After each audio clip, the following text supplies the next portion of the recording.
अस्सलाम वालेकुम वरहमतुल्लाहि वबरकातुहू। मैं आपका साथी इमरान खोकर।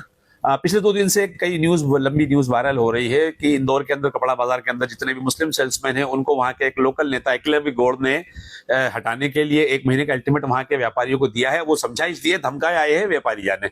अब मैं आपको एक बात समझाना चाहता हूं कि मेरा ये जो मैसेज है वो एकलव्य गौड़ के लिए नहीं। एकलव्य गौड़, तुम हमारे राज़िक नहीं हो, तुम हमारे रिस्क देने वाले नहीं हो। रिस्क देने वाला हमारा अल्लाह है। मेरा मैसेज उन मुसलमानों के लिए है जो एकलव्य गौड़ के लिए आजिजी कर रहे हैं या उनको मैसेज भेज रहे हैं या उनके खुले खत भेज रहे हैं। कुछ ना कीजिए, नफरती लोग हैं, इनका काम ही नफरत फैलाना है। मेरा मैसेज मुसलमानों के लिए है कि हमारा राज़िक अल्लाह है। रिस्क की जिम्मेदारी अल्लाह ने ली है। हम दुनिया में आए उसके पहले अल्लाह ने लोहे महफूज में हमारा रिस्क लिख दिया है कि हम जिंदा रहने से लेकर मौत तक हमें कितना रिस्क मिलेगा। Everything is pre written.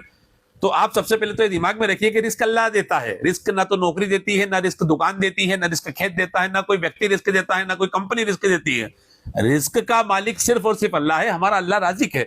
तो वो अल्लाह अगर आपके लिए एक रास्ता बंद कर रहा है तो 4 नए रास्ते खोल के देगा। तो ये बात दिमाग में रखिए कि आप इस मामले के अंदर डिफेंसिव ना खेलिए, ना उनके सामने आजिजी कीजिए, ना उनको कोई लेटर भेजिए। उनका काम है नफरत फैलाना, क्योंकि उनकी दुकानदारी ही, उनका राजनीति कैरियर ही नफरत के ऊपर चलता है। तो आप उनको हटा दीजिए। आप दूसरी चीज मेरा यह कहना है कि आप अगर आपके पास नॉलेज है, आपके पास 20-25 साल का सेल्समैनशिप का एक्सपीरियंस है, तो आप, अल्लाह ने आपके एक रास्ता बंद किया तो 10 रास्ते नए खोलेगा। आप तो ओपनली कहिए कि अगर आप हमें कल निकालते हैं तो आज निकालिए, हमें कोई फर्क नहीं पड़ता। हमारा राज़िक अल्लाह है, रिस्क देना अल्लाह के हाथ में है। तो आप अपने लिए एक नए रास्ते खोजिए, एंटरप्रेन्योर बनिए, आप अपनी खुद की दुकान खोलने की कोशिश कीजिए, लोन लीजिए, लोन लेकर सरकार से सुविधाओं का लाभ उठाइए और अपनी नई दुकानें खोलिए।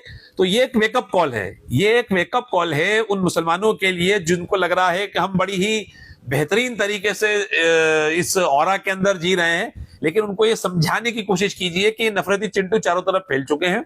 हमें इनसे ना तो डरना है ना घबराना है। असल में ये चाहते ही है मुसलमानों को डिमोनाइज करना, मुसलमानों को फ्रेम करना, मुसलमानों को साइडलाइन करना या कॉर्नर करने की कोशिश करना, चाहे वो आर्थिक बहिष्कार हो या किसी भी तरह की चीजें हो। और अगर इतना ही, अगर वहां के शीतला जो मंदिर के, जो शीतला माता एरिया के जो व्यापारियों का अगर इतनी ही डेयरिंग है, अगर वो ओपनली कह रहे हैं कि हम नहीं रखेंगे, तो अपनी दुकान के ऊपर बोर्ड लगा दें कि मुस्लिम ग्राहक का आना मना है। तब हम मानेंगे कि आपके अंदर एक जज्बा है। नोटंकी करना एक अलग चीज होती है, राजनीति करना एक अलग चीज होती है, और किसी मामले में फैसला लेना एक अलग चीज होती है। अगर आप में इतनी डेयरिंग है तो आप अपने दुकानों के बोर्ड के बाहर लिख के बताइए कि यहाँ पर मुस्लिम ग्राहक का आना भी मना है, तब हम मानेंगे। तो लेकिन ये सब राजनीतिक बातें हैं। अब मेरा एक और आखिरी निवेदन प्रशासन से है कि आप शो सम स्पाइन।